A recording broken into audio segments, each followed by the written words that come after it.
I'm Ed Hubbard. I'm the guy who runs this asylum here. We have a lot of fun here, but this is the headquarters of Witch School. Witch School is the first public institution for teaching Wicca that's open 24/7 to the public. Lots of other groups do public ritual and everything else, and we're supportive of those efforts. We're an online teacher. We have basically the concept that we wanted to teach was, the rule I lived our life by was that we decided at one point that we had so many people coming to us as students in Chicago, I mean in the heart of Chicago, that just in Chicago that we were just starting to teach more and more groups. And so we went and eventually turned to the internet. This is our open house. We've been here now in the community about 3.5 years. We're actually trying to become a functional community. People are coming in, moving in, buying houses. People are looking at, people are running businesses here. And one of the things that we're trying to do is not just be kind of like a Wiccan community, but we're trying to be a community, a Wiccan community, in a real community.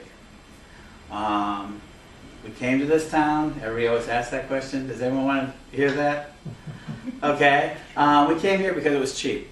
Don's originally from Danville, and we were building our website in Chicago. We had a lot of work to do. We were doing warehouses. We were trying to do it out of a bedroom out of my place. And Chicago was very expensive, so we came down to look at Danville. Don's from Danville, and the tradition is from this area. They'd been here for over 100 years as traditional witches and spiritualists. And in 1979, they moved into joining the Wiccan movement and defining themselves with the larger community that was. But prior to that, it was a tradition handed down by families here locally.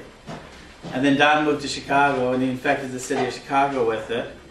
To hear one of our favorite ministers phrase it. I met Don in Chicago. He met a lot of people he was teaching, and I decided I wanted to teach too. In 1989, 1990, we started doing sort of a public teaching. And finally eventually we got on the internet and came down here to look, and we thought it was cheap. And that's why we came here. Then they protested us, wanted us out. We learned about the media then, how powerful it is. The media started covering it, went on national news. It died down. And then a miracle happened for us.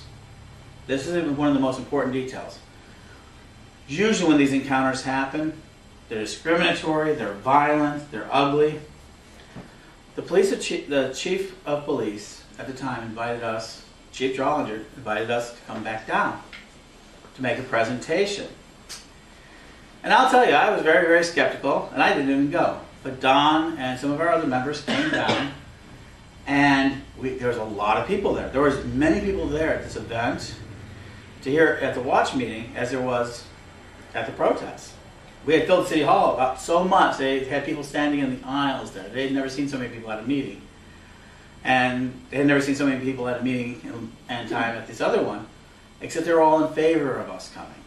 They were sorry that it happened. Some of them were really, really embarrassed. And that happened about a month after all the media. Now, the big thing is the media didn't cover that part. The media doesn't cover positive stories a lot of times.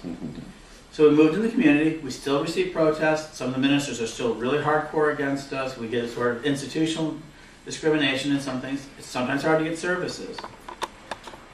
But we've never seen a lick of violence. There's never been any graffiti on our building.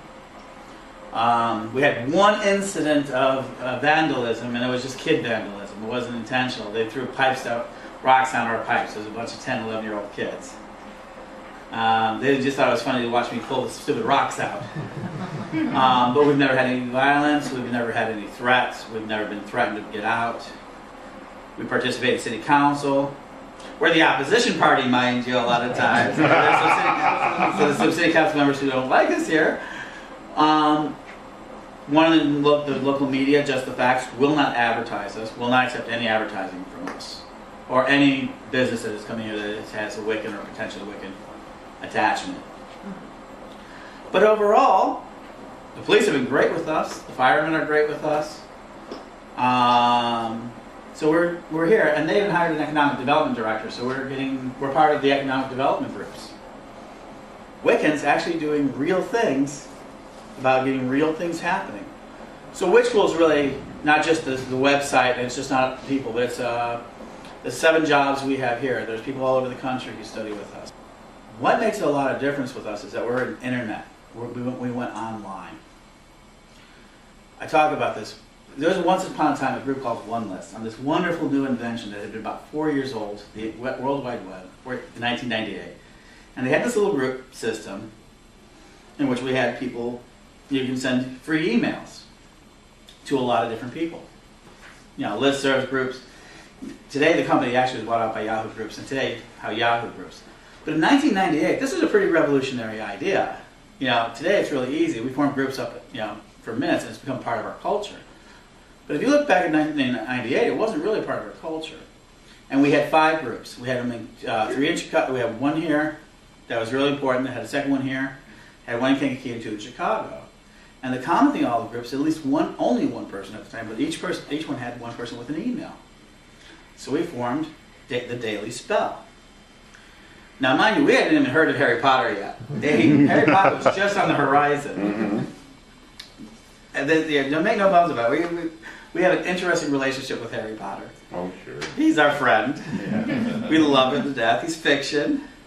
But at this time we didn't. So we started this listserv system. We started sending emails. But we didn't close it because we didn't understand it was a public directory. We weren't that bright yet. And of course, the stroke of destiny, within a year we had 2,000 people on that list. Taking the lessons like we would teach them that. And we started with our first groups of mentors. We had 6 people who helped us because Don was so saturated. Don used to be in his kitchen, and we're working regular jobs. I mean, we do all sorts of Pagan things. We've done radio show, we've done magazine. But poor Don, who's trying to write these books, is now answering essay question after essay question after essay question. So we finally, in 2001, against everybody saying it was impossible to do, and everybody, I mean, we got really that. We found a young lady by the name of Lisa Tuitt, and she said, "I'll program your website for you."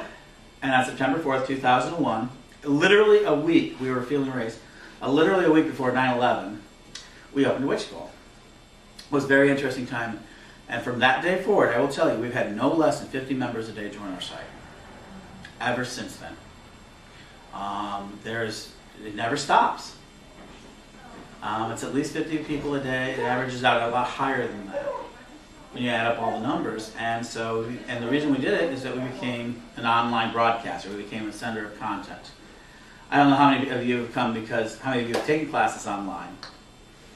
But it's okay. We're very proud of it. We love it. It's okay. Yes. Everybody here, and the people that are walking back in, most of our heavy clergy have taken it. I mean, we have probably about 100 people who learn the traditional way. If we had stuck with the traditional way of apprenticeship, you know, the simple system of apprenticeship, which was something we want to restore to the community, we just don't want to be online. Online is our mechanism to find people like mind, like thought, and get them an education.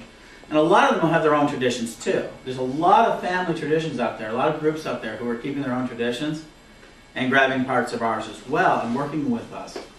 Because we don't impose our views on them. We ask that as long as they accept the basic creeds of Wicca. Do as you will as it harms none. In perfect love and perfect trust. Very hard words to follow, but we basically state that what it is. We're not Satanists. We don't accept Satanists. We've actually kicked people out of an organization if they get too close to Satanist groups. If they join and become like a priest, you cannot be a priest of like a satanic church and a priest of ours at the same time. If we found out, we would toss you out. It's just not allowed. Now we have had that happen, and we did in fact put them out. But outside of that, it's been going on for at least a decade. Yeah. At least. So we do. So that's kind of it. We're also not a Christian group. Now there are some Christio-Pagans. We have Christio-Pagans in Correllian, but Correllian's not Christian either. We're not Christians. We're not book religion.